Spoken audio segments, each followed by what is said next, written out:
আসসালামু আলাইকুম।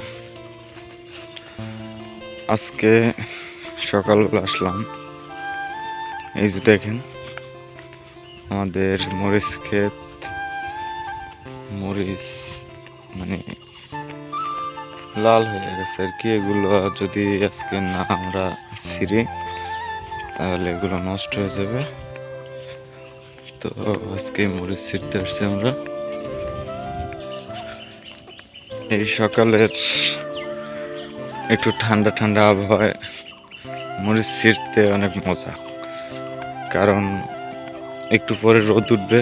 তো রোদ অনেক প্রচুর পরিমাণে টেম্পারেচার বেশি, তাই আমরা সকাল সকাল চলে আসছি মরিচ খেতে। এটা হলো আমাদের মরিচ ক্ষেত। দেখুন বন্ধুরা, কিভাবে একটা গাছে কিভাবে মরিচগুলো হয়েছে দেখেন। তো আমরা আজকে এই মরিচগুলো ছিঁড়বো, দেখি কত দূর পারি ছিঁড়তে।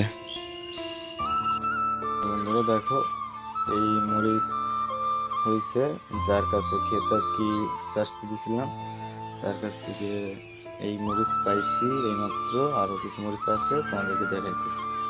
জাস্ট দেখো বন্ধুরা, মরিচ শুকনো করার পদ্ধতি। এখন শুকালে আমরা এটা বিক্রি করার জন্য প্রস্তুত করতে পারবো। এই হলো বাদাম মরিচ, আরো আছে এই আছে, এই আছে, তারপরে এই যে এই আছে।